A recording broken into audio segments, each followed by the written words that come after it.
Welcome back friends. Telepathy क्या है? Telepathy दो शब्दों से मिलकर बना है, टेलीपैथी। टेली का मतलब होता है दूरी और पैथी का मतलब होता है फीलिंग्स यानी भावनाएं, अर्थात दूर से समझी हुई भावनाएं टेलीपैथी कहलाती हैं।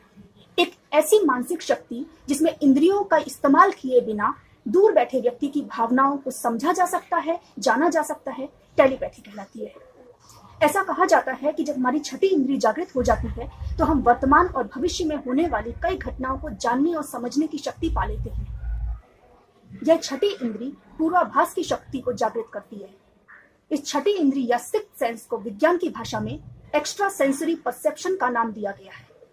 इस प्रकार हम ये कह सकते हैं कि भविष्य में होने वाली घटनाओं की जानकारी को भी टेलीपैथी कहा जाता है, अर्थात भविष्य में घटित होने वाली घटनाएं जिनको कि हम पूर्वाभास कहते हैं वह भी टेलीपैथी के अंतर्गत आती है। पूर्वाभास की यह शक्ति पाश्चात्य वैज्ञानिकों द्वारा 4 भागों में विभाजित की गई है, जिनमें पहला है परोक्ष दर्शन। इसमें घटित होने वाली घटनाओं की जानकारी बिना किसी ज्ञान के हो जाती है, अर्थात कोई जरिया नहीं होता। दूसरा है भविष्य ज्ञान। इसमें भविष्य में घटने वाली घटनाओं की जानकारी हमें पहले से ही हो जाती है, अर्थात पहले से ही भविष्य में होने वाली कुछ खास घटनाओं का आभास हो जाता है। तीसरा है भूतकालिक ज्ञान, अर्थात जो घटनाएं पास्ट में हो चुकी हैं उनको बिना किसी जरिए के हम जान लेते हैं, समझ लेते हैं। और चौथे नंबर पर आता है टेलीपैथी, जिसमें बिना किसी साधन के या डिवाइस के हम दूर बैठे हुए व्यक्तियों के मस्तिष्क में चलने वाली बातों, उसकी भावनाओं की जानकारी अपने तक ले लेते हैं, अर्थात उसके मन की भावनाओं को दूर बैठकर ही समझ सकते हैं। साधारण शब्दों में कहा जाए तो बिना किसी जरिए या डिवाइस की सहायता के दूर बैठे व्यक्ति से कांटेक्ट करना ही टेलीपैथी कहलाता है। टेलीपैथी शब्द का प्रयोग सर्वप्रथम 1882 में फ्रेडरिक W.H. मायर्स ने किया था। टेलीपैथी परामनोविज्ञान के अंतर्गत आने वाला विषय है। इसके अंदर टेलीपैथी के विभिन्न टाइप्स की स्टडी की जाती है। दूर बैठे व्यक्ति के मस्तिष्क से संपर्क साधकर उसके मन की बातें जान लेना ही टेलीपैथी है। फ्यूचर में घटित होने वाली घटनाओं की जानकारी या उसका आभास हो जाना भी टेलीपैथी के अंतर्गत ही आता है। और सबसे इम्पोर्टेंट बात, टेलीपैथी के अंतर्गत जब दो व्यक्तियों के विचारों, भावनाओं और सोच का आदान प्रदान होता है, उसमें हमारी 5 सेंसेस यानी देखना, सुनना, सूंघना, चखना और स्पर्श करना शामिल नहीं होता है। यह मन मस्तिष्क की क्षमता पर डिपेंड होता है या फिर हमारी छठी इंद्री यानी सिक्स्थ सेंस के जागृत होने पर होता है।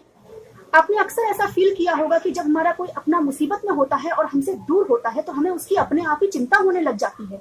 यह टेलीपैथी से ही संभव है। ऐसा भी आपने महसूस किया होगा कि जब हम अपने किसी करीबी से दूर होते हैं और उसे याद कर रहे होते हैं, उसी वक्त उसका फोन आ जाता है। टेलीपैथी ही तो है ये। टेलीपैथी संदेश देने या संदेश प्राप्त करने के एक जरिए के रूप में एक्सप्लेन किया जा सकता है। आपको यह जान लेना बहुत जरूरी है कि हम सभी में थोड़ी थोड़ी टेलीपैथी होती है, किसी में कम तो किसी में स्ट्रॉन्ग।